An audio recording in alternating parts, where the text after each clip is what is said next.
Kepala Sekolah SMP Negeri 38 Samarinda dan mewakili. Yang terhormat Dewan Guru peserta diskusi budaya positif guru-guru yang ada di SMP Negeri 38. Marilah kita mulai acara diskusi kita pada siang hari ini dengan membaca basmalah. Untuk selanjutnya, untuk materi tentang budaya positif akan disampaikan oleh narasumber kita, yaitu pemateri kita Ibu Haja Isliana SPD. Assalamualaikum warahmatullahi wabarakatuh. Dan selamat siang, salam sejahtera untuk kita semua. Saya di sini bukan untuk mengajari atau merasa lebih pintar dari kalian ya. Sebenarnya kita sama-sama belajar di sini. Saya hanya sharing dan kita saling berbagi, saling bercerita masalah-masalah yang ada di sekolah kita, dan saya juga sharing ilmu saya yang baru saya dapat sedikit sekali dari program Guru Penggerak. Oke. Pada hari ini saya akan berbagi mengenai budaya positif. Apa itu budaya positif? Budaya positif itu kebiasaan-kebiasaan positif yang biasa kita lakukan sehari-hari yang akan membawa dampak baik untuk kehidupan kita, baik untuk diri sendiri maupun untuk orang lain yang ada di sekitar kita. Khususnya kita nih guru-guru, ngefeknya kemana? Ke siswa. Ke siswa. Tentu saja apa yang kita lakukan itu akan berdampak kepada anak didik kita. Kita semua menginginkan anak kita menjadi anak yang sukses, selamat dunia dan akhirat, dan bahagia dunia akhirat ya. Tercapai cita-cita mereka. Jadi suatu kebanggaan untuk guru apabila muridnya menjadi orang yang berhasil. Oke. Budaya positif itu materinya akan terdiri dari yang pertama, disiplin positif dan nilai-nilai kebajikan universal. Kemudian motivasi, hukuman dan penghargaan, restitusi, keyakinan kelas, kebutuhan dasar manusia dan dunia berkualitas, kemudian 5 posisi kontrol, kemudian segitiga restitusi. Mungkin hal-hal ini masih ada yang baru buat rekan-rekan ya. Akan saya bagi penjelasannya sedikit demi sedikit. Ini. Apa itu disiplin positif? Ini berdasarkan teori-teori para ahli ya. Disiplin yang pertama berdasarkan 9 pilar karakter Indonesian Heritage Foundation. Ada cinta Tuhan dan segenap ciptaannya. Kita mungkin sudah punya agama dan kita mencintai Allah insya Allah ya sebagai Tuhan kita, maupun yang non muslim mencintai Tuhannya juga. Kemudian kemandirian dan tanggung jawab, kejujuran, amanah dan diplomatis, hormat dan santun. Semua itu sudah kita lakukan sebenarnya ya. Kemudian percaya diri, kreatif dan pekerja keras. Saya yakin semua di sini adalah guru-guru pekerja keras. Kemudian kepemimpinan dan keadilan, baik dan rendah hati, maupun toleransi, kedamaian dan kesatuan. Itu tadi untuk yang bagian pertama. Bagian yang kedua ada namanya keterampilan hidup ya. Keterampilan hidup itu apa saja? Satu, dapat dipercaya. Kita semua ingin jadi orang yang dapat dipercaya orang-orang lain ya. Sakit rasanya kalau kita yang bicara terus tidak dipercaya gitu. Kemudian lurus hati, pendengar yang aktif, tidak merendahkan orang lain. Nah, jadi mungkin kalau kata lainnya membuli, merendahkan orang lain ya. Kemudian memberikan yang terbaik yang kita bisa berikan dari diri kita. Untuk petunjuk hidup ada rasa peduli. Artinya kita peduli dengan hal-hal yang terjadi di lingkungan kita. Misalnya ada anak didik kita yang sakit, apa yang harus kita lakukan? Kemudian penalaran, bekerja sama. Kemudian keberanian, keingintahuan, usaha, keluasan, fleksibilitas dan sebagainya. Mungkin materinya bisa kita baca sama-sama di sini. Oke, akan saya lanjutkan ke materi yang berikutnya, motivasi, hukuman dan penghargaan, restitusi. Apa sih itu restitusi tadi ya? Hal yang sangat baru. Untuk saya pun sebenarnya sangat baru ini ya. Restitusi itu, oke, ini bagian dari guru ya. Ada yang menghukum atau hukuman,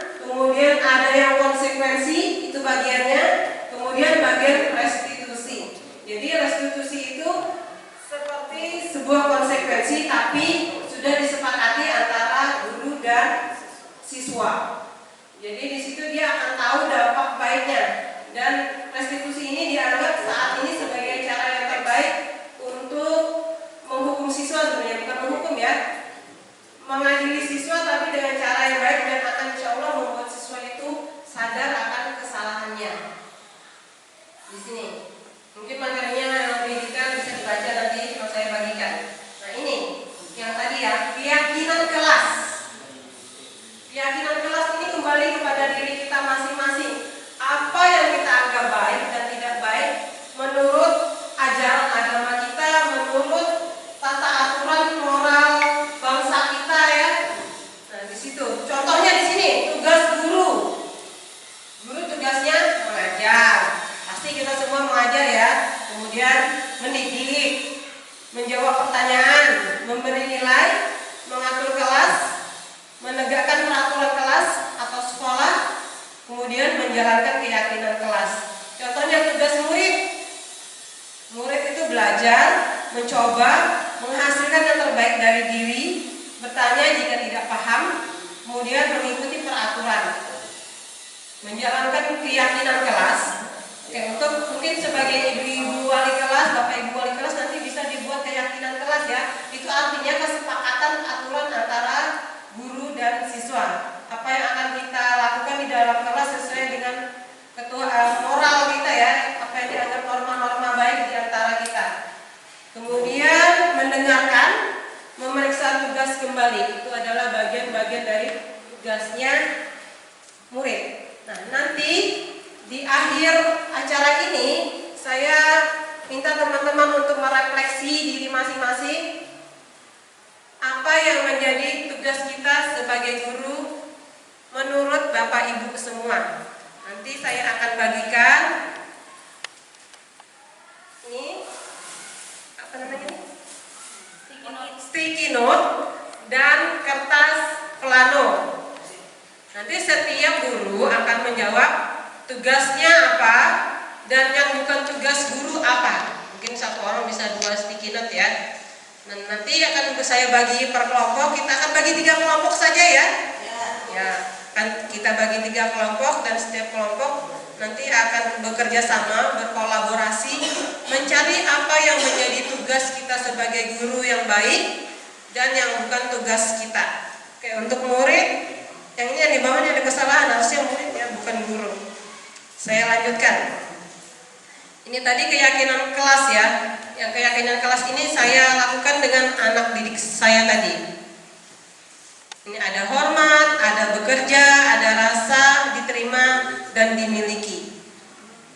Kemudian ini adalah contoh-contoh dari keyakinan kelas. Setiap anggota kelas perlu belajar. Jadi belajar itu adalah bagian dari kebutuhan anak didik kita. Kemudian setiap anggota kelas perlu senang. Jadi mereka itu ada kebutuhan dasarnya untuk merasa senang. Mungkin kita juga gitu ya, sebagai guru kita perlu bahagia, perlu senang. Kemudian setiap anggota kelas perlu melakukan tugas. Setiap anggota kelas perlu saling menghargai. Setiap anggota kelas perlu merasa aman. Oke. Sebagai guru maupun murid kita perlu merasa aman karena itu adalah kebutuhan dasar kita sebagai manusia. Ini ada contoh yang lain juga. Selalu bersikap positif, menjadi diri yang terbaik, kemudian menghormati orang lain serta barang miliknya, berkomitmen terhadap setiap tugas, senantiasa membantu. Membantu siapa? Membantu sesama. Ini ada yang materi saya berikutnya adalah kebutuhan dasar manusia dan dunia berkualitas. Oke, sebagai manusia kita mempunyai kebutuhan dasar. Yang pertama bertahan hidup.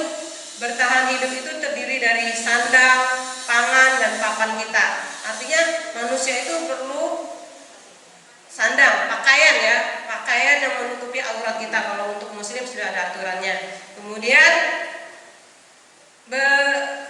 papan itu adalah tempat tinggal. Kita sebagai manusia membutuhkan tempat tinggal dan tentu saja yang terakhir adalah pangan. Pangan itu makanan yang kita butuhkan untuk kita dapat energi melakukan aktivitas kita berikutnya.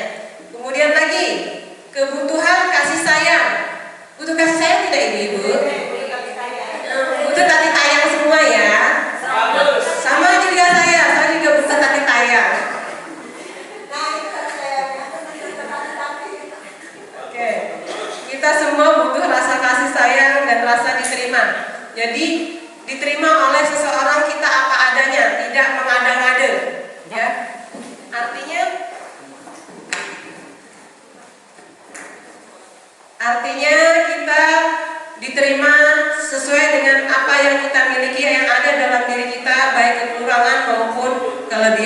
kita. Kemudian begitu juga anak murid kita. Mereka ingin diperhatikan, diberi kasih sayang, ingin diterima sesuai dengan apa yang ada di diri mereka, apa yang menjadi kodrat alam mereka. Kemudian kebebasan. Untuk kebebasan di sini tidak hanya kebebasan sebebas-bebasnya ya, tetapi bebas ada aturannya. Bebas untuk berpendapat contohnya ya. Kemudian bebas untuk melakukan sesuatu yang menjadi pilihan hatinya, tetapi tetap dalam atau sesuai dengan norma-norma yang ada di negara kita maupun menurut aturan agama. Kemudian kesenangan serta penguasaan. Penguasaan di sini kita bisa memiliki sesuatu yang kita inginkan tanpa harus merusak hak orang lain. Kemudian kesenangan di sini adalah kita butuh kesenangan ya. Setiap kita ini mental kita ya, karena kita down itu perlu untuk melakukan senang-senang supaya naik kembali itu imun kita. Oke, ada yang mau ditanyakan sebelum saya lanjutkan? Oke, tadi yang saya ceritakan tadi itu berdasarkan teorinya Dr. William Glasser dalam teorinya choice theory itu ya. Tadi sudah saya paparkan. Ada yang mau ditanyakan? Tidak ada? Oke, saya teruskan ya. 5 posisi kontrol. Oke, jangan salah sebut, bahaya nanti kalau salah sebut. Posisi kontrol di sini kita sebagai guru terhadap anak didik kita. Yang pertama, penghukum. Ayo, siapa di sini yang tipenya penghukum? Oh, banyak ya? Mudah-mudahan habis ini kita bertobat. Oke, kita lihat posisi kontrol itu gimana sih? Nada suara tinggi, bahasa tubuh, mata melotot. Oh, itu siapa? Dan jari menunjuk-nunjuk serta menghardik-hardik. Laksmi matanya melotot bu.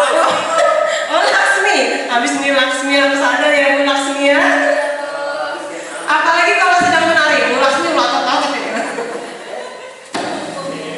Ini contoh kalimatnya gini ya. Terlambat lagi, pasti terlambat lagi.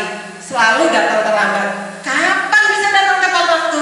Itu adalah contoh guru penghukum. Itu kayaknya Muis banget kayaknya tuh. Oh iya, betul. Itu saya zaman jahiliyah. Nah, sekarang kita lihat bagaimana perasaan murid kita kalau gurunya bicara seperti itu. Gimana? Rasanya nyesek banget ya. Nah, ini hasilnya kita lihat. Kemungkinan murid marah dan mendendam atau bersifat agresif. Bisa jadi sesudah kembali duduk, murid tersebut akan mencoret-coret bukunya dan meja tulisnya. Lebih buruk lagi, sepulang sekolah murid melihat motor atau mobil bapak gurunya dan bisa menggolesnya pakai paku atau mengempeskan bannya sebagai bagian dari balas dendam sakit hati ngempes itu.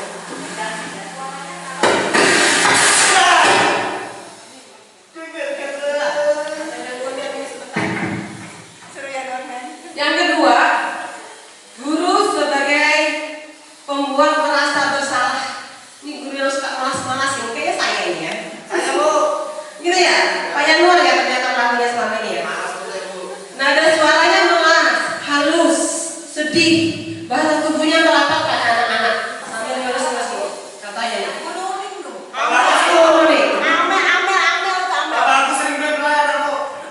Adi, contohnya gini ya. Adi, kamu ini bagaimana? Kamu sudah berjanji dengan ibu, tidak akan terlambat lagi. Kamu kenapa ya? Senang sekali mengecewakan ibu. Ibu benar-benar kecewa sekali. Nah, itu tadi guru si pembuat merasa bersalah kalau ada muridnya terlambat, dia akan berkata seperti itu ya, atau kurang lebihnya seperti itu.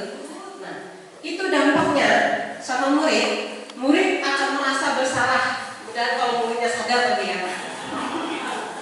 Kalau muridnya bebal, dia akan merasa bersalah terus telah mengecewakan ibu atau bapak gurunya. Murid akan merasa menjadi orang yang gagal dan tidak sanggup membahagiakan orang lain, apalagi membahagiakan pasangannya. Saya di sini bukan untuk mengajari atau merasa lebih pintar dari kalian ya. Sebenarnya kita sama-sama belajar di sini. Oke. Pada hari ini saya akan berbagi mengenai budaya budaya positif. Apa itu budaya positif?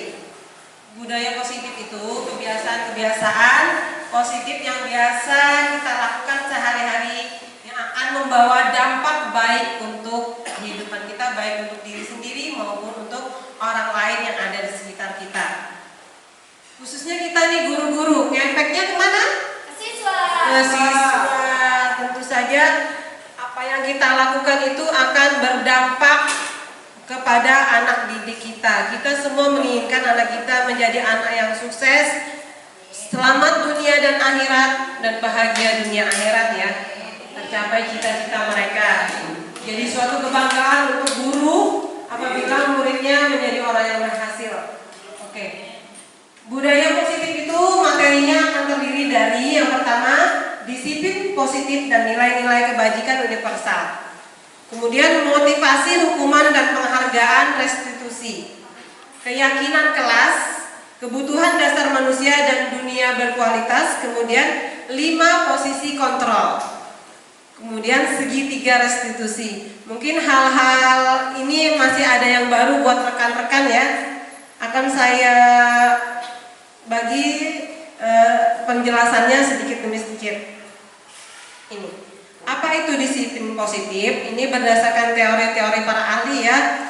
Disiplin yang pertama berdasarkan 9 pilar karakter Indonesian Heritage Foundation. Ada cinta Tuhan dan segenap ciptaannya. Kita mungkin sudah punya agama dan kita mencintai Allah insya Allah ya sebagai Tuhan kita, maupun yang non muslim mencintai Tuhannya juga. Kemudian kemandirian dan tanggung jawab, kejujuran, amanah dan diplomatis, hormat dan santun. Semua itu sudah kita lakukan sebenarnya ya. Kemudian percaya diri, kreatif dan pekerja keras. Saya yakin semua di sini adalah guru-guru pekerja keras. Kemudian kepemimpinan dan keadilan, baik dan rendah hati, maupun toleransi, kedamaian dan kesatuan. Itu tadi untuk yang bagian pertama. Bagian yang kedua ada namanya keterampilan hidup ya. Keterampilan hidup itu apa saja? 1. Dapat dipercaya. Kita semua ingin jadi orang yang dapat dipercaya orang-orang lain ya. Sakit rasanya kalau kita yang bicara terus tidak dipercaya gitu. Kemudian lurus hati, pendengar yang aktif, tidak merendahkan orang lain. Nah, jadi mungkin kalau kata lainnya membuli, merendahkan orang lain ya. Kemudian memberikan yang terbaik yang kita bisa berikan dari diri kita. Untuk petunjuk hidup ada rasa peduli. Artinya kita peduli dengan hal-hal yang terjadi di lingkungan kita. Misalnya ada anak didik kita yang sakit, apa yang harus kita lakukan? Kemudian penalaran, bekerja sama. Kemudian keberanian, keingintahuan, usaha, kelulusan, fleksibilitas dan sebagainya. Ini materinya bisa kita baca sama-sama di sini. Oke, akan saya lanjutkan ke materi yang berikutnya. Motivasi, hukuman dan penghargaan, restitusi. Apa sih itu restitusi tadi ya? Hal yang sangat baru. Untuk saya pun sebenarnya sangat baru ini ya. Restitusi itu, oke, ini bagian dari guru ya. Ada yang menghukum atau hukuman, kemudian ada yang konsekuensi, itu bagiannya, kemudian bagian restitusi. Jadi restitusi itu seperti sebuah konsekuensi, tapi sudah disepakati antara guru dan siswa. Jadi di situ dia akan tahu dampak baiknya. Dan restitusi ini dianggap saat ini sebagai cara yang terbaik untuk menghukum siswa sebenarnya, bukan menghukum ya. Mengadili siswa tapi dengan cara yang baik dan akan insya Allah membuat siswa itu sadar akan kesalahannya. Di sini mungkin materinya yang lebih detail bisa dibaca nanti kalau saya bagikan. Nah ini yang tadi ya, keyakinan kelas. Keyakinan kelas ini kembali kepada diri kita masing-masing. Apa yang kita anggap baik dan tidak baik menurut ajaran agama kita, menurut tata aturan moral bangsa kita ya. Nah di situ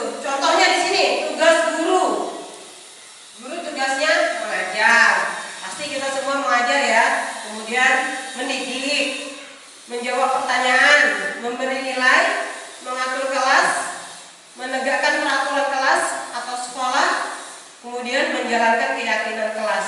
Contohnya tugas murid. Murid itu belajar, mencoba, menghasilkan yang terbaik dari diri, bertanya jika tidak paham, kemudian mengikuti peraturan. Menjalankan keyakinan kelas. Oke, untuk mungkin sebagai ibu-ibu wali kelas, bapak ibu wali kelas nanti bisa dibuat keyakinan kelas ya. Itu artinya kesepakatan aturan antara guru dan siswa. Apa yang akan kita lakukan di dalam kelas sesuai dengan moral kita ya, apa yang dianggap norma-norma baik di antara kita.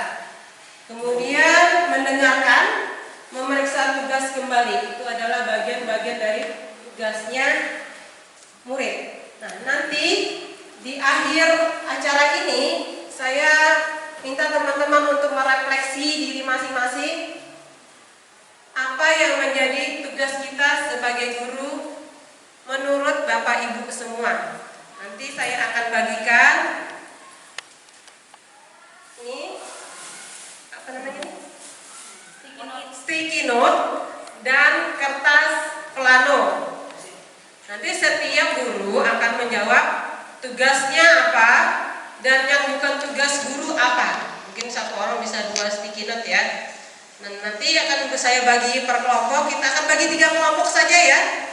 Ya, kan kita bagi 3 kelompok dan setiap kelompok nanti akan bekerja sama, berkolaborasi, mencari apa yang menjadi tugas kita sebagai guru yang baik dan yang bukan tugas kita. Oke, untuk murid, yang ini yang di bawahnya ada kesalahan, harusnya murid ya, bukan guru. Saya lanjutkan. Ini tadi keyakinan kelas ya. Yang keyakinan kelas ini saya lakukan dengan anak didik saya tadi. Ini ada hormat, ada bekerja, ada rasa diterima dan dimiliki. Kemudian ini adalah contoh-contoh dari keyakinan kelas. Setiap anggota kelas perlu belajar. Jadi belajar itu adalah bagian dari kebutuhan anak didik kita. Kemudian setiap anggota kelas perlu senang. Jadi mereka itu ada kebutuhan dasarnya untuk merasa senang. Mungkin kita juga gitu ya, sebagai guru kita perlu bahagia, perlu senang. Kemudian setiap anggota kelas perlu melakukan tugas. Setiap anggota kelas perlu saling menghargai. Setiap anggota kelas perlu merasa aman. Oke. Sebagai guru maupun murid kita perlu merasa aman karena itu adalah kebutuhan dasar kita sebagai manusia. Ini ada contoh yang lain juga. Selalu bersikap positif, menjadi diri yang terbaik, kemudian menghormati orang lain serta barang miliknya, berkomitmen terhadap setiap tugas, senantiasa membantu. Membantu siapa? Membantu sesama. Ini ada yang materi saya berikutnya adalah kebutuhan dasar manusia dan dunia berkualitas. Oke, sebagai manusia kita mempunyai kebutuhan dasar. Yang pertama, bertahan hidup. Bertahan hidup itu terdiri dari sandang, pangan, dan papan kita. Artinya manusia itu perlu sandang, pakaian ya, pakaian yang menutupi aurat kita. Kalau untuk muslim sudah ada aturannya. Kemudian papan itu adalah tempat tinggal. Kita sebagai manusia membutuhkan tempat tinggal, dan tentu saja yang terakhir adalah pangan. Pangan itu makanan yang kita butuhkan untuk kita dapat energi melakukan aktivitas kita berikutnya. Kemudian lagi kebutuhan kasih sayang. Butuh kasih sayang tidak ibu-ibu? Butuh kasih sayang semua ya. Sama juga saya juga butuh kasih sayang. Oke, kita semua butuh rasa kasih sayang dan rasa diterima. Jadi diterima oleh seseorang kita apa adanya, tidak mengada-ngada, ya.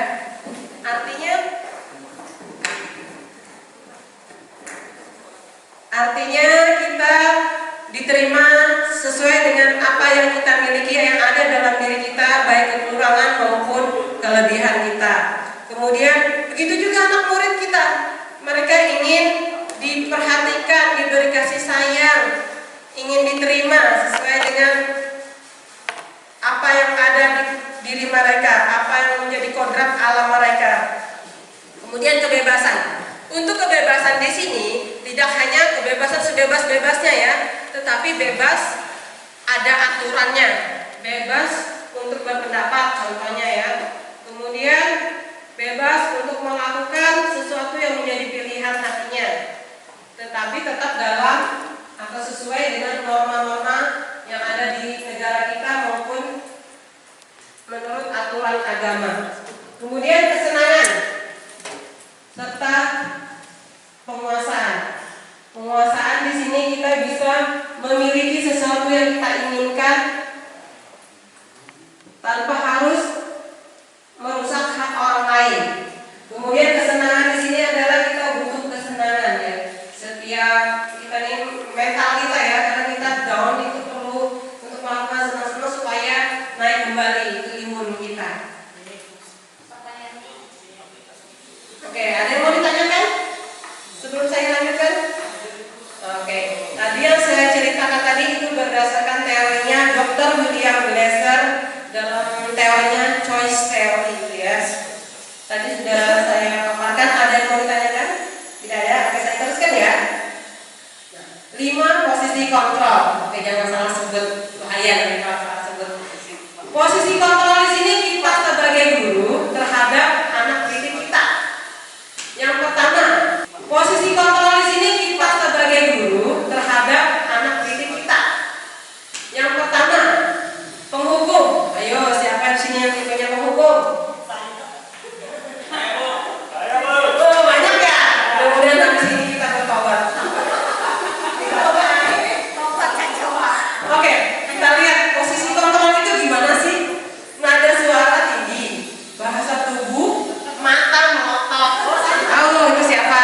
Dan jari menunjuk-nunjuk serta mengabrik-abrik. Laksmi bu, Laksmi matanya melotot bu. Oh, Laksmi. Habis ini Laksmi harus ada ya Bu Laksmi ya. Apalagi kalau sedang menari, Bu Laksmi melotot banget ya. Ini contoh kalimatnya gini ya. Terlambat lagi, pasti terlambat lagi. Selalu datang terlambat. Kapan bisa datang tepat waktu? Itu adalah contoh guru penghukum. Itu kayaknya Muis banget kayaknya tuh. Oh iya, betul. Itu saya zaman jahiliyah. Nah, sekarang kita lihat bagaimana perasaan murid kita kalau gurunya bicara seperti itu. Gimana? Rasanya nyesek banget ya. Nah, ini hasilnya kita lihat. Kemungkinan murid marah dan mendendam atau bersifat agresif. Bisa jadi sesudah kembali duduk, murid tersebut akan mencoret-coret bukunya dan meja tulisnya. Lebih buruk lagi, sepulang sekolah, murid melihat motor atau mobil bapak gurunya dan bisa menggolesnya pakai kaku atau merempeskan bannya sebagai bagian dari balas dendam sakit hati tersebut.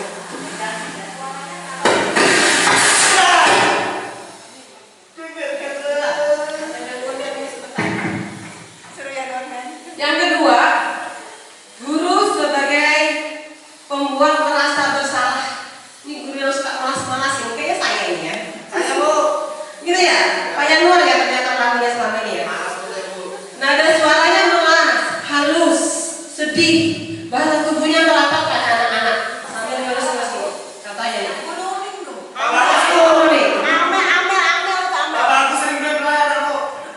Adi, contohnya gini ya. Adi, kamu ini bagaimana? Kamu sudah berjanji dengan ibu tidak akan terlambat lagi. Kamu kenapa ya? Senang sekali mengecewakan ibu. Ibu benar-benar kecewa sekali. Nah, itu tadi guru si pembuat merasa bersalah kalau ada muridnya terlambat, dia akan berkata seperti itu ya, atau kurang lebihnya seperti itu. Nah, itu dampaknya sama murid. Murid akan merasa bersalah. Dan kalau muridnya sadar tadi ya. Kalau muridnya bebal dia akan merasa bersalah terus telah mengecewakan ibu atau bapak gurunya. Murid akan merasa menjadi orang yang gagal dan tidak sanggup membahagiakan orang lain, apalagi membahagiakan pasangannya. Suaranya ramah, akrab dan bercanda. Bahasa tubuh merapat pada murid, mata dan senyum jenaka. Siapa yang suka senyum jenaka? Bu Evi. Ini contoh kalimatnya begini nih kalau teman. Oh, boleh. Adi, ayolah. Bagaimana sih kamu? Kemarin kamu sudah janji ke bapak bukan? Kenapa terlambat lagi? Sambil tertawa ringan nih. Ya sudah, tidak apa-apa. Duduk dulu sana. guru bantu. Kamu ini sambil senyum-senyum ya. Hanya seperti itu, tidak menghukum, tidak menghardik. Itu guru sebagai teman. Bagaimana perasaan murid dengan sikap guru seperti ini? Murid akan merasa senang dan akrab dengan guru tersebut. Termasuk dampak yang positif. Hanya saja di sisi negatifnya, murid tergantung sama guru yang merasa jadi temannya. Dia akan merasa nyaman dengan guru yang merasa jadi temannya, tapi tidak akan nyaman dengan guru-guru yang lain yang memposisikan dirinya tadi sebagai si rasa bersalah ataupun sebagai penghukum. Nah, yang berikutnya, pemantau. Posisi guru sebagai pemantau. Nada suaranya datar lagi.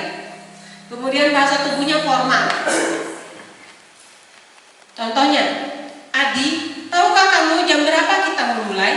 Tahu Pak, kamu terlambat 15 menit. Apakah kamu sudah mengerti konsekuensi yang harus dilakukan bila terlambat? Paham Pak, saya harus tinggal kelas pada jam istirahat nanti dan mengerjakan tugas ketertinggalan saya. Guru yang posisinya sebagai pemantau ini, ya benar, nanti pada saat jam istirahat kamu harus tinggal di kelas untuk menyelesaikan tugas yang tertinggal tadi. Saya tunggu. Nah, di sini guru sebagai pemantau ini dia disiplin mengikuti aturan sekolah biasanya, benar-benar tepat. Dan orang seperti ini biasanya sangat tergantung dengan aturan-aturan yang telah diberikan oleh sekolahnya. Belum tentu aturan itu telah disepakati dengan anak didiknya ya.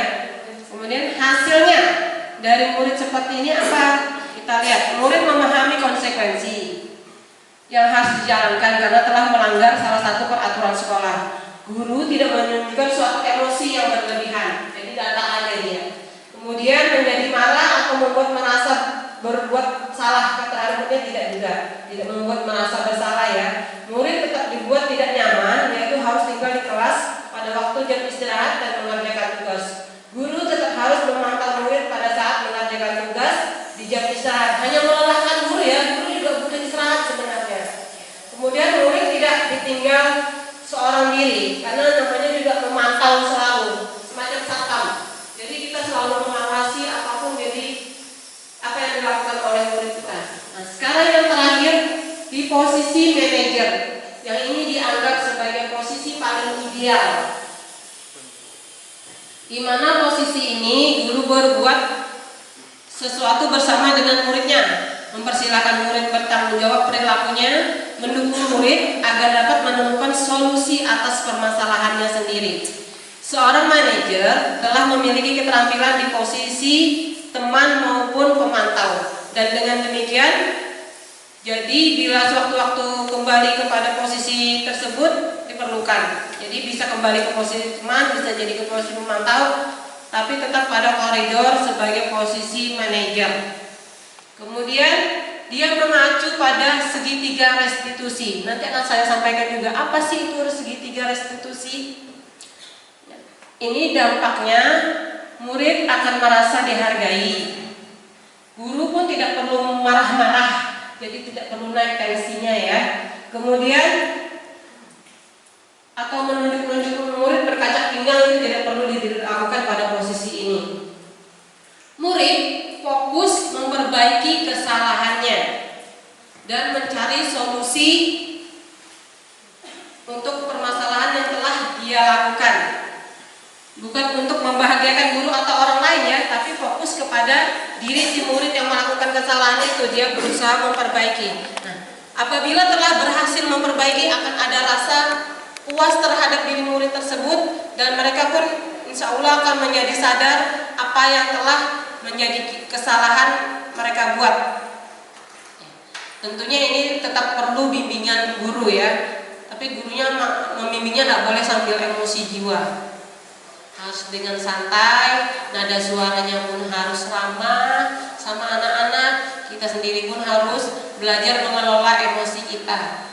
Walaupun kadang kita ini emosi kadang melihat murid yang aneh-aneh kelakuannya ya, tapi itulah mereka ya, mereka itu adalah makhluk yang unik, memiliki kelebihan dan kekurangannya masing-masing. Misalnya si A pintar di matematika tapi dia tidak pintar di bahasa Inggris. Biasanya juga seperti itu ya. Mungkin kita zamannya kita sekolah dulu, teman kita ada yang pintar hitung-hitungan nih, masih bukan main. Tapi begitu kena pelajaran seni budaya, nggak bisa menggambar, nggak bisa menyanyi, seperti itu. Seperti itulah kita harus menyadari keadaan kita sekarang ya.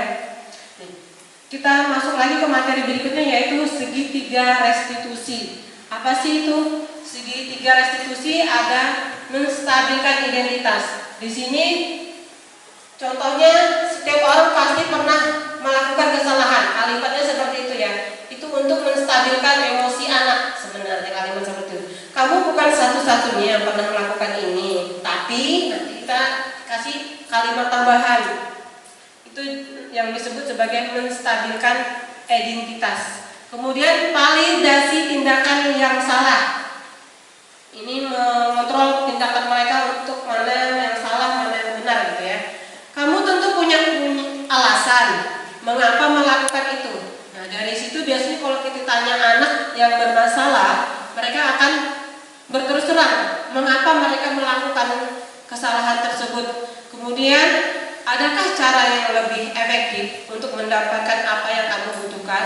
Misalnya si A merebut makanannya si C gitu ya, pada saat jam istirahat. Kita harus tahu mengapa alasan dia melakukan itu. Apakah karena dia tidak punya uang saku, apakah dia tidak membawa bekal sendiri dari rumah, ataukah misalnya orang tuanya sakit dan tidak ada di rumah, dia tidak ada yang memperhatikan. Kadang semua tindakan negatif anak didik kita itu mempunyai alasan ya. Kemudian keyakinan, ini yang termasuk menanyakan keyakinan. Tadi keyakinan kelas itu kesepakatan antara guru dan siswa untuk membuat kelas atau suasana sekolah itu nyaman, aman dan bahagia. Keyakinan di sini, keyakinan kelas apa yang telah kita sepakati. Jadi harus ada kesepakatan dulu antara guru dan siswa. Sebenarnya kurang lebih seperti tata tertib ya. Kita sudah alhamdulillah telah membagikan buku tata tertib siswa dan itu anak-anak sudah membaca. Itu adalah bagian kata-katanya itu juga bagian dari keyakinan kelas ya, karena semua hal itu yang ada di situ untuk kebaikan siswa maupun warga sekolah. Kemudian contoh lain dari menanyakan keyakinan adalah kamu ingin menjadi orang yang seperti apa? Nah, kalau mereka masih terus melakukan kesalahan, kita tanya, dia ingin dianggap seperti apa oleh teman-temannya?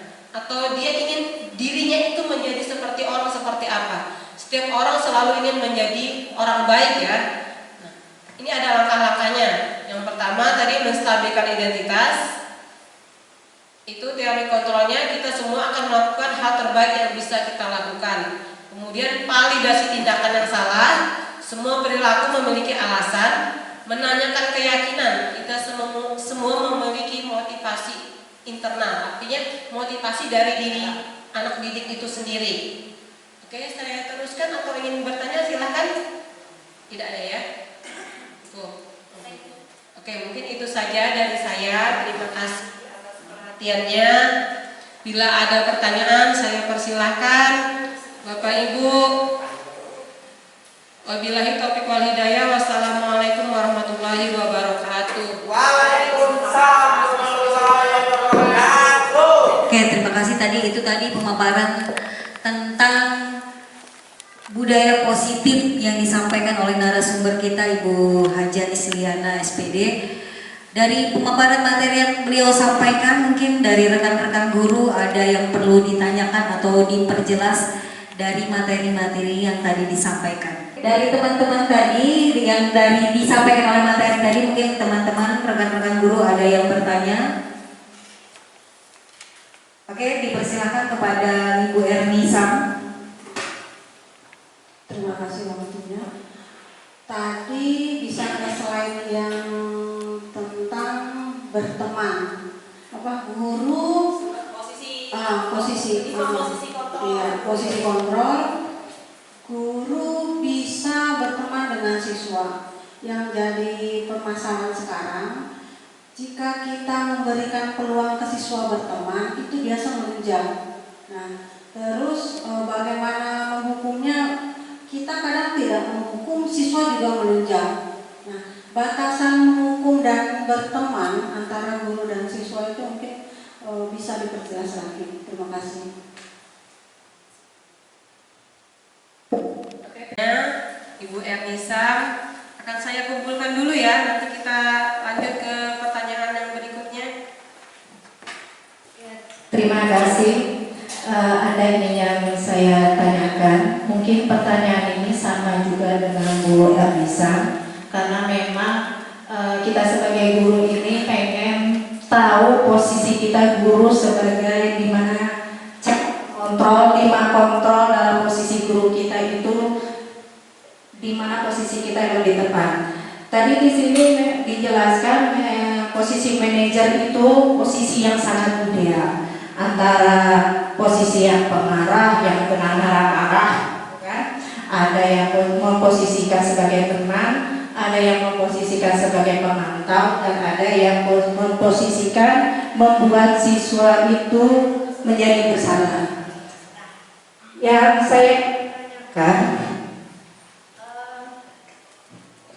posisi manajer itu katanya kan posisi yang sangat ideal. Sementara yang kita hadapi ini kan berbeda. Ada siswa yang bisa dihadapi dengan cara membuat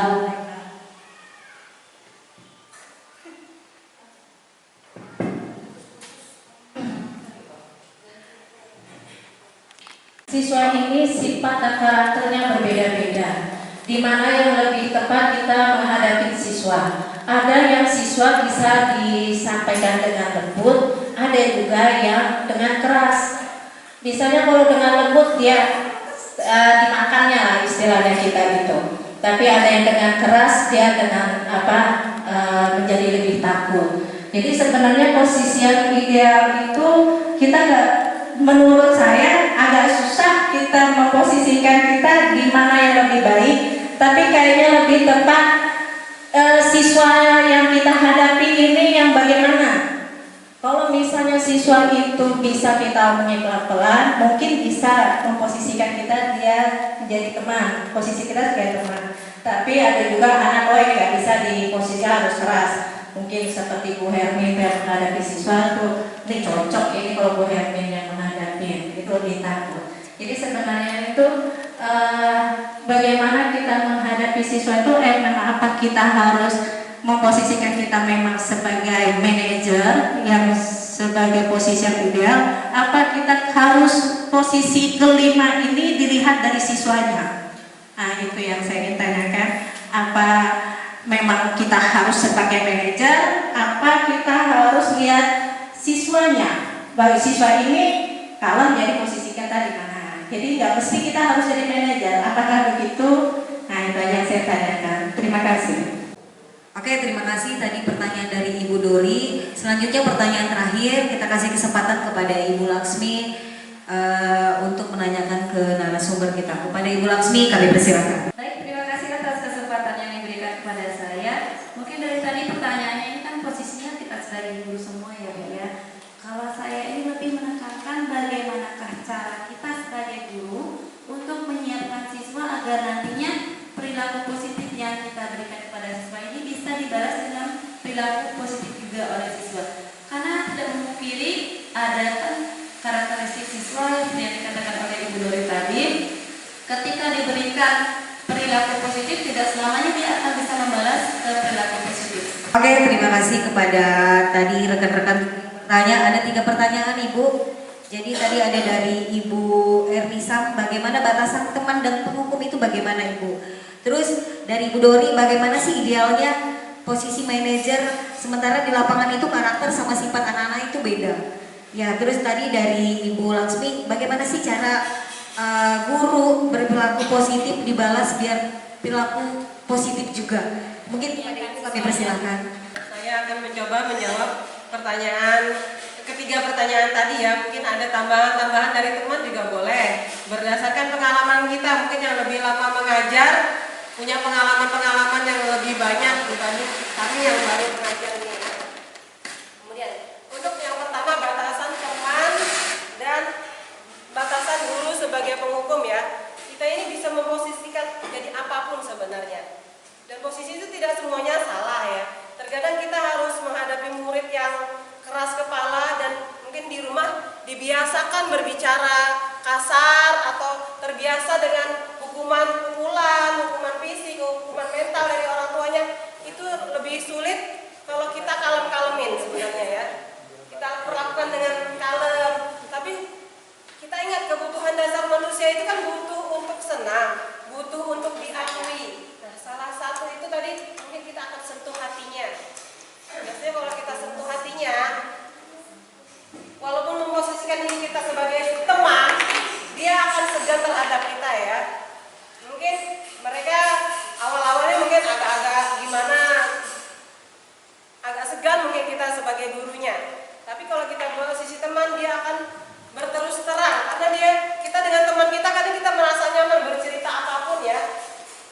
yang menjadi ganjalan hati kita itu posisi diri kita sebagai teman.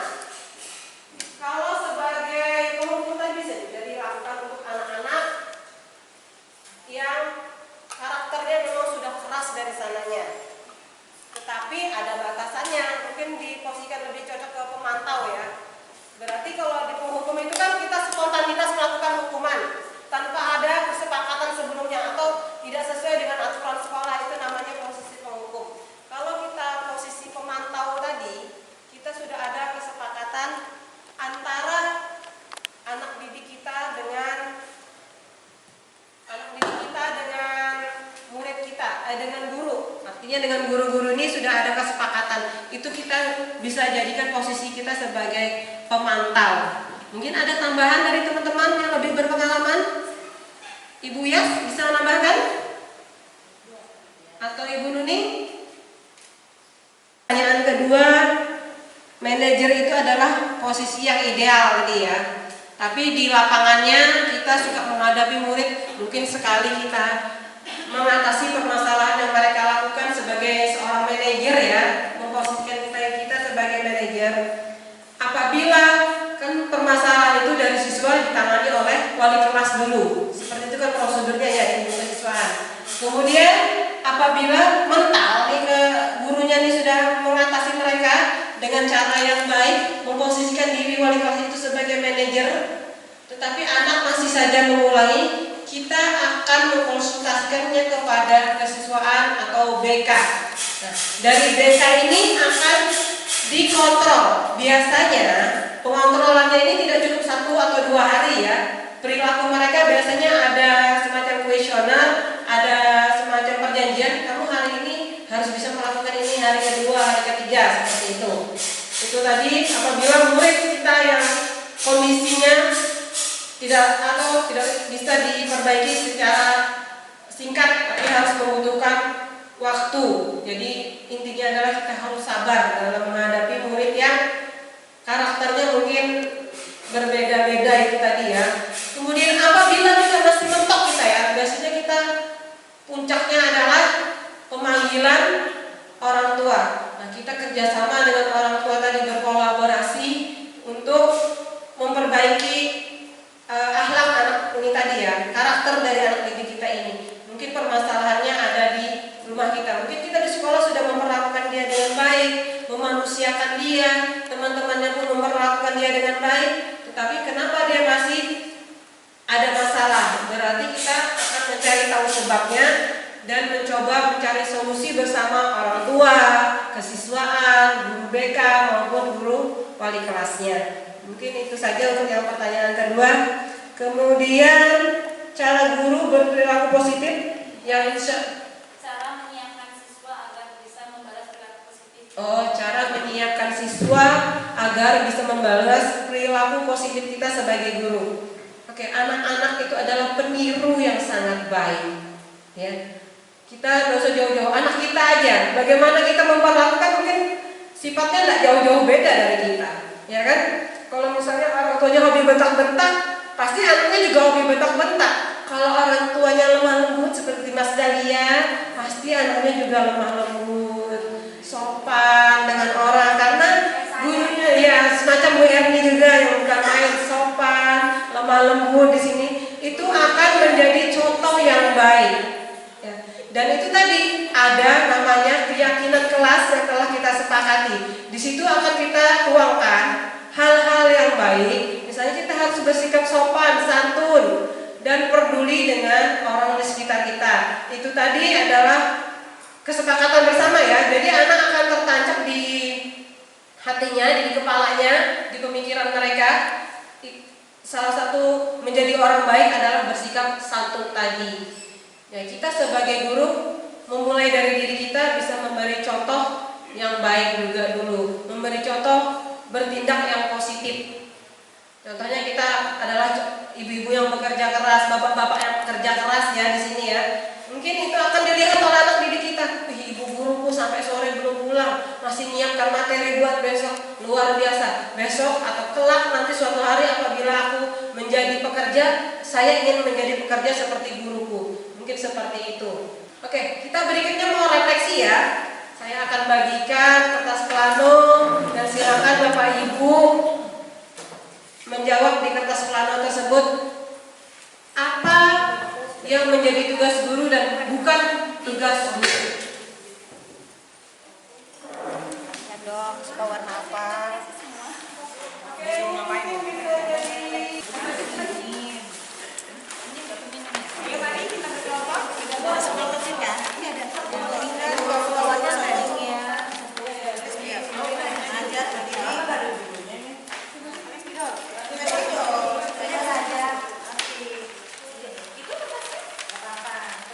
Di sini atau itu buat tempel? Ini yang bagus tulisannya. Memang iya. Oke. Di sini hanya judulnya. Bagian sini hanya judulnya ya. Tugas guru titik-titik. Bukan tugas guru titik-titik. Baru kalian tempelin hasil pemikiran kalian yang di sticky note. Tugas guru. Dengan ini yang kalian saja. Ini tempel. Apa-apa tugas guru. Bukan tugas guru. Satu-satu aja dikasih. Tugas guru mengajar, mendidik, menjawab. Mengajar, mendidik, menjawab, membimbing. Oke, dijawab dulu, kemudian ditempel. Mengajar. Ditempel kalau pakai sepatu. Boleh berdasarkan mungkin pengalaman, pemikiran kita sendiri apa yang menjadi tugas kita. Sebaiknya atau kita bagaimana gitu ya sebagai seorang guru. Mana guru gini? Memberi nilai, mengatur kelas, menegakkan nilai.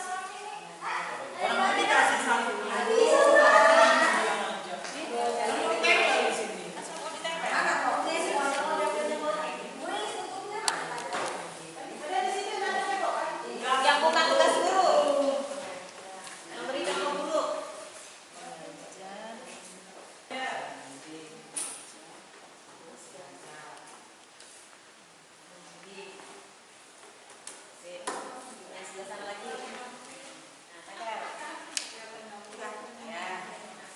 Tugas guru.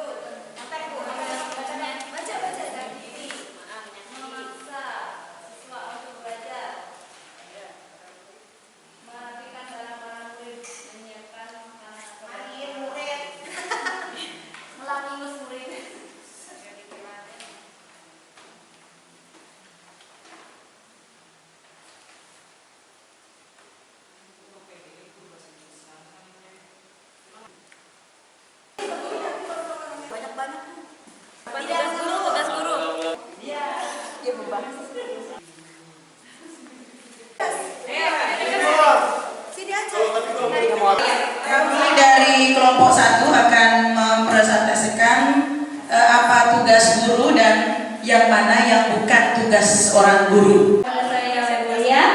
Hasil diskusi dari kelompok 1 yang merupakan tugas guru itu adalah mengajar, mendidik dan membimbing peserta didik. Kemudian ada juga memberi contoh perilaku yang baik. Selain itu ada menegakkan peraturan yang ada di kelas sesuai perilaku siswa, mengarahkan siswa membuat tugas, mendidik, mengajar, membimbing, menyarankan dan melatih keterampilan siswa, memberi contoh dan berbicara kasar, kemudian memarahi siswa yang melakukan kesalahan di depan kelas, merendahkan kemampuan anak didik, kemudian membuli siswa, membandingkan hasil pekerjaan siswa dan merendahkannya di depan kelas, memukul siswa, kemudian memaksakan untuk belajar, merapikan barang-barang siswa di kelas. Membimbing, mendidik, mengajar, bersikap adil, mengajar dengan baik, mendidik anak bangsa, memberi nilai, peduli, memeriksa tugas siswa. Semuanya sudah kita kerjakan semua. Yang bukan tugas guru ini di luar nalar. Menyakiti fisik, ya, jangan menyakiti fisik, menjewer mungkin dengan dikit aja boleh ya. Tapi jangan berbicara kasar. Jangan teriak-teriak dengan siswa yang dalam aja. Oke, demikian itu tugas guru. Tugas. Terima kasih untuk kelompok 2. Bukan main hasil diskusinya. Yang kelompok 1 kerjasamanya hari ini. Diskusi kita hari ini sungguh luar biasa ya. Kita akhirnya menyadari apa yang menjadi tugas seorang guru maupun yang bukan tugas seorang guru. Beri aplaus untuk kita semua. Terima kasih. Demikian pemaparan saya hari ini. Diskusi kita hari ini akan kita akhiri. Terima kasih segala perhatiannya. Mohon maaf atas segala kekurangannya. Wabillahi taufiq wal hidayah. Wassalamualaikum warahmatullahi wabarakatuh. Terima kasih. Itu tadilah materi yang disampaikan oleh narasumber kita pada siang hari ini, yaitu Ibu Haja Isriana tentang budaya positif. Mudah-mudahan ilmu yang disampaikan pada hari ini dapat bermanfaat. Kita sebagai guru juga menyadari akan apa yang harus kita perbaiki dan apa yang harus kita lakukan.